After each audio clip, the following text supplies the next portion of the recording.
Baik, terima kasih Vanessa. PPS Beaufort ditutup manakala PPS Tenom kekal 26 penduduk terjejas antara laporan semasa dari negeri di bawah Bayu. Jadi langsung bersama Anisia Daulus. Silakan. Baik Miza, terima kasih. Assalamualaikum dan salam sejahtera. Berita dimulakan dengan perkembangan banjir. Setakat 4 petang tadi, jumlah penduduk terjejas banjir ditempatkan di pusat pemindahan sementara PPS menurun iaitu hanya 26 orang.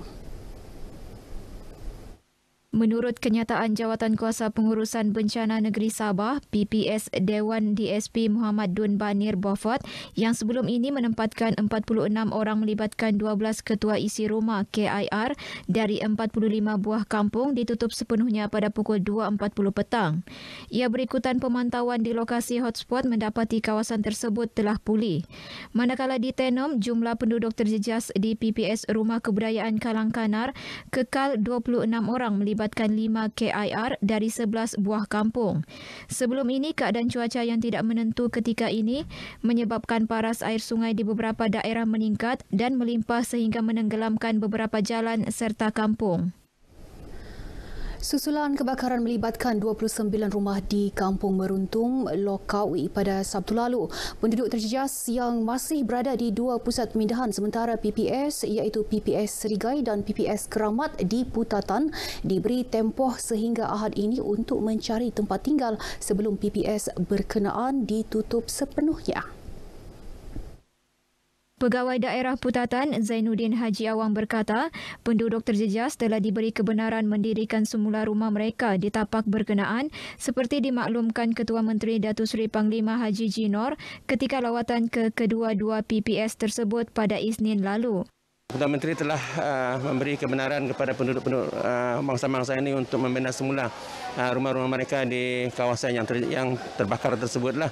Dan dalam masa yang sama, kerajaan negeri juga akan memberi bantuan kepada mereka untuk mendirikan rumah mereka semula betul-betul yang sewajarnya lah. Zainuddin yang juga pengerusi Pusat Kawalan Operasi Bencana PKOB Daerah Putatan menyatakan demikian ketika menjadi tetamu segmen Cerita Pagi Sabah dalam rancangan Selamat Pagi Malaysia di TV1. Sementara itu, penduduk yang ditemui sememangnya sangat mengharapkan bantuan dan berterima kasih atas usaha kerajaan membantu mereka mendirikan rumah semula. Harapan saya kepada yang berkenaan tu kalau boleh kami dapatlah rumah kami, tempat kami balik kena dalam keadaan yang kami sekarang ni sehelai sepinggan sebab kami adalah anak jati Kampung Meruntung. Harapan saya untuk dibina balik rumah kami untuk pertolongan lah kan, untuk kami tinggal, untuk penempatan kami berharap sangat kami untuk mendapat rumah kami balik. Rumah lah yang kami tuntut. Pasal daripada hari ini mungkin tinggal dalam sehari 2 saja kami di sini. Lepas tu dipindahkan pergi tempat yang macam ini juga. Kalau yang kami harapkan boleh dapat tempat yang selesa lah. Dalam kebakaran pada pukul 5.30 petang itu, sejumlah 259 penduduk membabitkan 54 keluarga hilang tempat tinggal apabila 29 rumah musnah dan 7 lagi rosak teruk. Gangguan emosi itu antara cabaran berat perlu dihadapi individu yang disahkan positif COVID-19. Seorang bekas pesakit Mai Yahya, 38 tahun yang bekerja sebagai juru makeup sambilan berkongsi dengan RTM pengalamannya ketika disahkan positif COVID-19 pada November lepas. Perkongsian Mai bermula pada saat beliau disyaki dijangkiti wabak tersebut iaitu semasa mengikuti rombongan penggambaran drama selama sebulan di Kota Belud. Katanya beberapa hari selepas penggambaran dimulakan, beberapa kru produksi mengalami demam sederhana. Pada awalnya mereka menganggapnya sebagai demam biasa sehinggalah seorang kru disahkan positif oleh Hospital Kota Belud menyebabkan kesemua kru lain dikehendaki menjalani ujian calitan. Masa tu kita tengah COVID ni. Jadi kita berteka-teki, adakah aku ni demam, adakah aku ni COVID. Tapi pada masa yang sama kami tidak ada derai rasa, tidak ada derai bau, tidak ada selera makan. Sebelum menerima keputusan ujian calitan, Mai meminta kebenaran menjalani kuarantin di rumahnya di Kota Kinabalu. Tanggal 27 November, Mai disahkan positif. Bagaimanapun beliau tidak dihantar ke pusat kuarantin dan rawatan berisiko rendah PKRC, sebaliknya hanya dipantau di rumah secara dalam talian oleh jururawat KKM. Jadi itu, diorang call saya ada nurse atas talian dipanggil, jururawat atas talian. Diorang call saya setiap hari. Pagi dan petang. Pagi dong call, petang dong video call. Diorang sentiasa mengupdate, diorang tanya saya. Bagus juga diorang tanya kebajikan saya. Kini, Mai sembuh sepenuhnya dan menzahirkan rasa syukur kepada barisan hadapan atas usaha dan pengorbanan tanpa henti membantu negara berperang dengan pandemik berbahaya itu.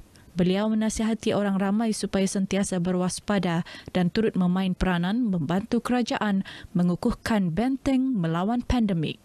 Ini termasuk mematuhi SOP ditetapkan dan segera mendaftarkan diri untuk vaksinasi.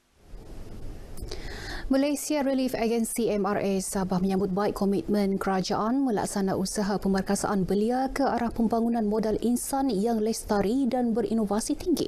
Pengerusinya Muhammad Lutfi Hafifi Japili berkata, ini termasuk melalui pakej bantuan program strategik memperkasa rakyat dan ekonomi pemerkasah yang perlu digerakkan secara efektif bagi memanfaat belia luar bandar. Golongan belia luar bandar tidak terkecuali terkesan dengan penularan pandemik COVID-19.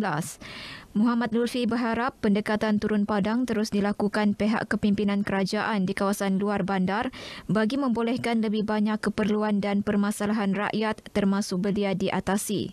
Saya rasa peluang ini perlu juga dibuka dengan lebih meluas kepada anak-anak muda di pedalaman ataupun di kawasan luar bandar. Kerana saya melihat bahawa kumpulan ini juga harus tidak boleh dilupakan dalam usaha inisiatif ini. Kerana mereka juga terkesan dengan pandemik COVID-19. Muhammad Lutfi dihubungi RTM di Kota Kinabalu bagi mengulas mengenai amanat Perdana Menteri Tan Sri Muhyiddin Yassin sempena Hari Belia Negara 2021 di Ibu Negara baru-baru ini. Dalam amanat tersebut, Tan Sri Muhyiddin memaklumkan kerajaan PN telah memperkenalkan beberapa inisiatif khusus untuk golongan belia dalam pemerkasa di bawah inisiatif ke-19 Prihatin Belia bagi memastikan segala dasar kerajaan kekal relevan dengan keperluan semasa golongan belia. Kementerian Belia dan Sukan juga bekerjasama rapat dengan Majlis Belia Malaysia mengambil inisiatif merangka modal pembangunan belia baharu. Baik, sekian paparan dari negeri di bawah bayu petang ini. Jaga jarak dan pakai pelitup separuh muka ketika berada di tempat awam. Kita jaga kita kembali bersama Miza. Silakan Miza.